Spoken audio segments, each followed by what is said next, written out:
The 2024 NFL Draft features one of the best groups of wide receivers we've seen in recent memory. The talent at the top of the position group is excellent, but it has a lot of good depth as well. There is one receiver in this year's draft who has played at a very high level for multiple seasons, and has even had the generational prospect label thrown his way. That prospect is, of course, Marvin Harrison Jr., son of Hall of Fame receiver Marvin Harrison Sr. Today, we're going to break down Marvin Harrison Jr.'s game, looking at what makes him such a special player, one weakness that could keep him from being a generational prospect, and why he is definitely worth a top 10 selection. When you look at Marvin Harrison Jr. and you consider his strengths as a receiver, I think one of his best qualities is his ability to create separation as a route runner. On this play versus Michigan State, Marvin Harrison Jr. is on an island versus this corner, and it looks like the corner is in press coverage. However, right after the snap, he goes into bail technique, which means he's going to run backwards with his eyes on the receiver and the quarterback, and this kind of technique allows the corner to stop any kind of deep throw on this play. Now Harrison recognizes this. He recognizes that the corner is in bail technique. So what he's going to do is chop his feet like he's running a curl route. That gets the defensive back to slow down a bit, and then he explodes up the field and makes a beautiful catch in the end zone. Here's another play where Harrison displays a great understanding of how to set up defenders on his routes to create advantages. On this play, the corner is playing off coverage. Harrison isn't going to be targeted here, but the route running is beautiful. Let's hit play, and you're going to notice that right after the snap, the defender is set up with his body facing Harrison Jr. He doesn't want to let Harrison run an inside route.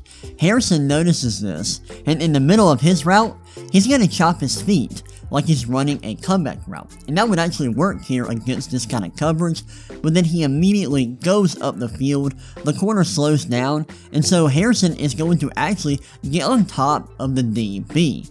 Now he is in full control of this rep. He's going to end up running a comeback route. He gets open, doesn't get targeted, but that route running is incredible. On this play against Georgia, Harrison is at the bottom of the screen. He's going to be running a deep out route, and Georgia is in cover 3, so this is an awesome route for this kind of defensive coverage. After the snap, you'll see Georgia rotates into their cover 3, and Harrison does a great job of setting up this out route. In the middle of the play, you'll notice he turns his head in like he's running an in-breaking route, and this tricks the corner into thinking that he's going inside, but he's not. He attacks the corner's blind spot and gets wide open.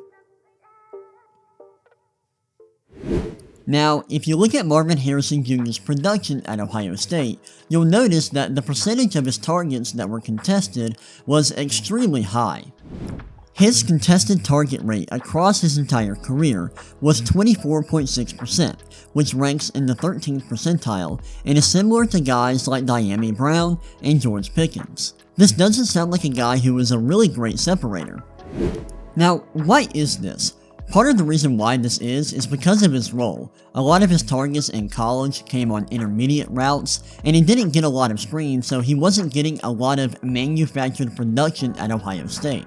I think part of the reason why his contested target rate was so high in 2023 is because of Kyle McCord, Ohio State's quarterback, who had an up and down season last year.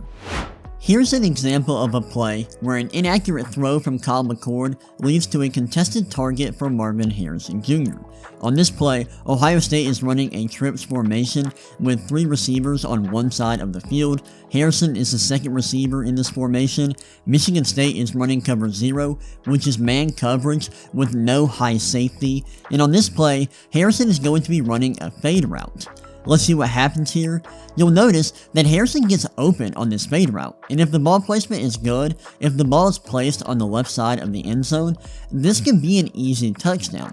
However, the ball placement isn't good, and this leads to an incomplete pass. Now hopefully, this makes you feel a little bit better about Harrison as a separator. Another area where Marvin Harrison Jr. shines is his ability to get open deep. On this play against Penn State, he is facing press coverage, and he is going to be on an island with this corner. Now right after the snap, the DB tries to get hands on him, but he doesn't, and now Harrison is in full control of this rep because he is on top of the corner, and this safety in the middle of the field is not giving that corner any kind of help. He's not giving him any kind of support, so this corner is cooked. Now what I like about this rep is how Harrison gains a little bit of separation deep into the route, and I like this because it makes this catch a lot easier. Here's another example of Harrison getting open deep. On this play against Michigan State, he's going to be running a skinny post, and Michigan State is going to rotate into a cover 3, so this should work. Now you'll see after the snap, Michigan State is going to rotate into their cover 3, and look what Harrison does. He's going to stem this route to the outside, like he's running outside. He does that here. But now, he's going to go back inside, and look what he does here. He's going to just outrun these DBs and get open for a nice catch deep down the field. Marvin Harrison Jr.'s production on deep balls is incredible. He ranks in the 94th percentile in my deep route score, which is an all-encompassing measure of a receiver's production on routes that go 20 plus yards down the field. And he has similar deep ball production to both Jamar Chase and CeeDee Lamb, when you factor in what percentage of his snaps come out wide. Another strength of Harrison's game that I want to highlight is his ability to make difficult catches in tight coverage. He caught 52.5% of his contested targets in college, and this shows up on this play against Notre Dame.